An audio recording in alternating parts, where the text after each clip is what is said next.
আগের পার্টে তো দেখেইছিলে কিভাবে বার্থডে ডেকোরেশন করেছিলাম, আর তোমাদের আগের পার্টে বলেছিলাম কেকটা কিন্তু আমার দেওর বিকাশ ও অ্যারেঞ্জ করে দিয়েছিল, ও এক জায়গায় অর্ডার দিয়ে দিয়েছিল। তো কেকটা কিন্তু যেরকমটা আমি ফটোতে দেখিয়েছিলাম ঠিক সেম টু সেমই বানিয়েছিল, খুবই সুন্দর হয়েছিল। আর এখানে কিন্তু আমার দুই দেওয়ার অনেক হেল্প করেছে। এক হচ্ছে বিকাশ, আর দুই হচ্ছে আমার আর এক ছোটো দেওর ছোটন। ও কিন্তু আমাকে ডেকোরেশনের জন্য বেলুনগুলো এনে দিয়েছিল।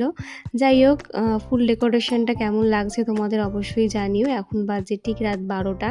এখন কিন্তু তোমার দাদাভাইকে ফাইনালি সারপ্রাইজটা দেবো।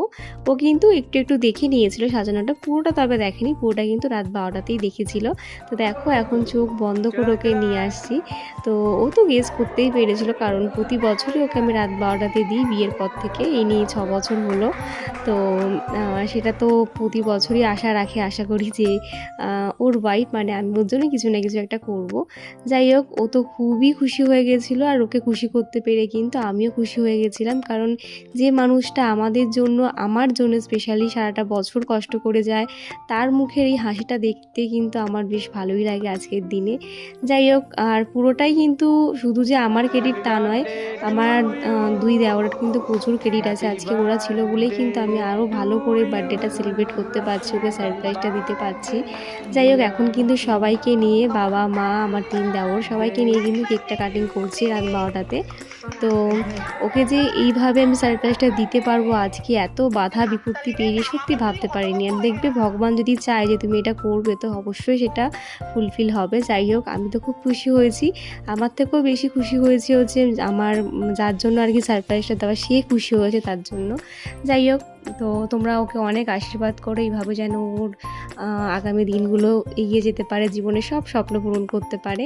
তো দেখো এখন সবাইকে কেক খাইয়ে দিচ্ছে তোমার দাদাভাই। এদিকে দিদি আর রিতু ছিল ভিডিও করা, যেহেতু ওরা এবছর আসতে পারছে না, ওরা তারাপীঠ যাওয়ার প্ল্যান ছিল, মানে পরের দিন ওরা তারাপীঠের জন্য বেরিয়ে গেছিলো, তাই কিন্তু ওরা আর আজকে আসতে পারেনি। তো দেখো তোমার দাদাভাই কিন্তু কেক কেটে ভিডিও কলে খাইয়ে দিচ্ছিলো দিদিকে, রিজুকে।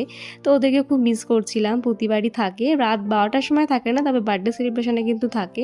তো এই রিসেন্টলি কিন্তু আমরাও খুব তাড়াতাড়ি একটা ট্রিপে যাব, তাই এবছরের বার্থডে নিয়ে সেরকম একটা কারোর প্ল্যানিং ছিল না। তবে রাত 12টার সময় সারপ্রাইজ দেবো না সেটা তো হতেই পারে না, প্রতিবারই দিয়ে এসেছি, এবারই বা কেন দেবো না। তো দেখো এখন সবাইকে তোমার দাদাভাই কেক কেটে কেটে খাইয়ে দিচ্ছে। তার মধ্যে বার্থডে পড়েছিল শনিবার যেহেতু কিছু হবে না, সানডেতেই খাওয়া দাওয়া হবে, তাই কিন্তু আজকেই সব রাত্রিবেলা সেলিব্রেট করে নিলাম। তো এখন দেখো দুই বন্ধু মিলে আমার বরমশাইকে খাইয়ে দিচ্ছে। তো এইভাবেই কিন্তু রাত 12টাতে ওর বার্থডেটা সেলিব্রেট করেছিলাম। তোমাদের কেমন লাগলো ওর বার্থডের ব্লগটা অবশ্যই জানিও, আর ডেকোরেশনটা কেমন লেগেছে সেটা কিন্তু জানাতে কেউ ভুলো না। তাহলে চলো আজকের মতন টাটা, দেখা হচ্ছে নেক্সট ভিডিওতে। বাই সবাইকে।